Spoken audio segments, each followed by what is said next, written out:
بسم الله الرحمن الرحيم. وبركاته. وعليكم السلام ورحمة الله وبركاته. نحمده ونصلي على رسوله الكريم. أما بعد. அது சாட்சி தனதாக்கி அதன் சாட்சி நபியாக்கி அழகாட்சி புரிகின்ற ஏக வல்ல அல்லாஹ்வின் திருப்பெயரால் ஆரம்பம் செய்கிறேன். இந்த கண்ணியமிக்க மஜ்லிஸ்ல நான் பேச எடுத்துக்கொண்ட தலைப்பு அண்ணன் நபியின் அரஃபா பேருரை. துல்ஹஜ் மாதம் பிறை 9 அரஃபாவுடைய நாளாகும். அன்று நாம் கேட்கின்ற துஆவை எல்லாம் அல்லாஹ் கபூல் செய்கிறான். அரஃபா நாள் அன்று இப்லீஸ் தன்னுடைய தலையில மண்ணை வாரி போட்டு அழுவானாம்.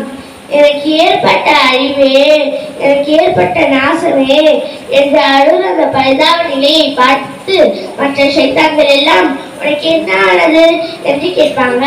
அதற்கு ஷைத்தான் சொல்லுவான், 60-70 ஆண்டுகளாக பாவத்திலே போட்டு வைத்த ஒரு கூட்டத்தை அல்லாஹ் இன்று ஒரு நொடியிலே மன்னித்து விட்டான், அதை நினைத்துதான் அழுகிறேன் என்பானாம்.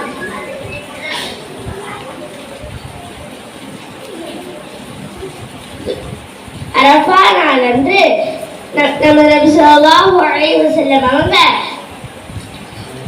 நம்ம சமுதாயத்துக்காக, அதாவது நமக்காக பாவ மன்னிப்பு வேண்டியும் அருள் வேண்டியும் அதிக நேரம் துஆ செய்தாங்க.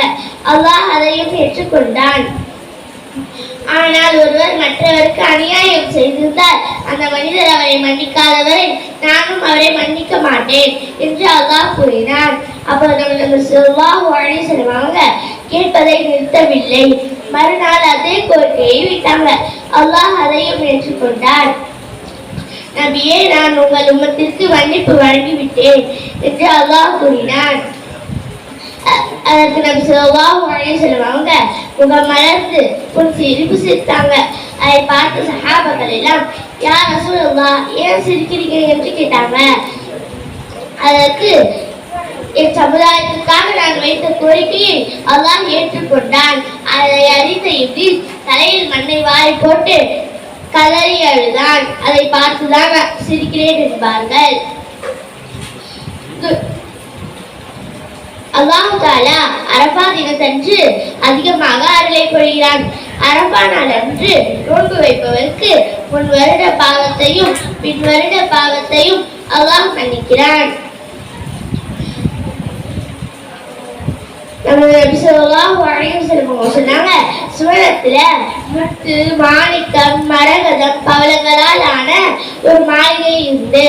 அது கைஷா ரலியல்லாஹு அன்ஹா அவங்க இது யாருக்கு என்று கேட்டாங்க. அரஃபா நாள் அன்று நோன்பு வைத்தவங்களுக்கு இந்த மாளிகை உண்டு என்று கூறினாங்க.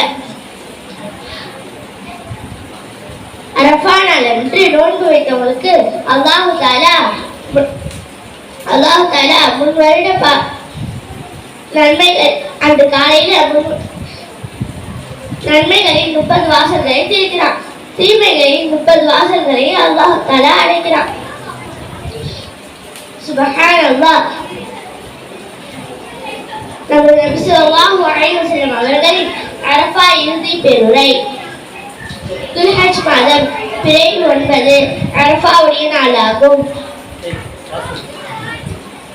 அன்று நபி ஸல்லல்லாஹு அலைஹி வஸல்லம் அவங்க சஹாபாக்களிடம் சொன்னாங்க, என்கிட்ட இருந்து நீங்களும் ஹஜ்ஜை கற்றுக்கொள்ளுங்க.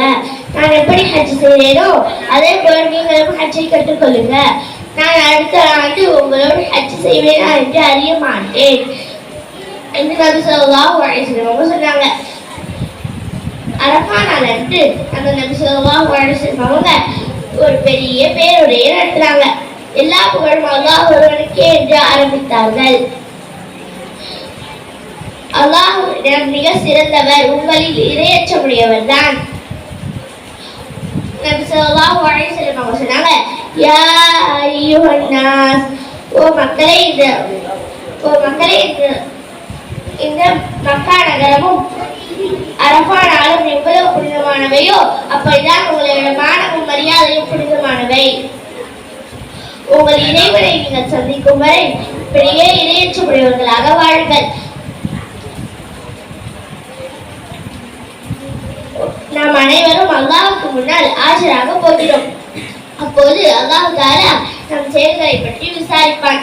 நான் உமக்கு மார்க்கத்தை எத்தி வைத்து விட்டேன், ஆனால் உங்கள் அடிமையின் விஷயத்துல நீங்க மிகவும் கவனமா இருக்கணும். நீங்க என்ன சாப்பிடுறீங்களோ அதையே தான் உங்களோட அடிமைக்கும் கொடுக்கணும். முஸ்லிம்கள் அனைவரும் சகோதரர்கள், சகோதரத்துவத்தோடு நடத்த வேண்டும் என்று நபி ஸல்லல்லாஹு அலைஹி வஸல்லம் அவங்க நீண்ட பேருரையை நடத்துறாங்க. ஆகவே அரஃபா தினத்தோட மாண்புகளையும் முக்கியத்துவத்தையும் உணர்ந்து எல்லாம் வல்ல அல்லாஹ் நம் அனைவருக்கும் கிருபை செய்வானாக. அஸ்ஸலாமு அலைக்கும் வரஹ்மத்துல்லாஹி வபரகாத்துஹு.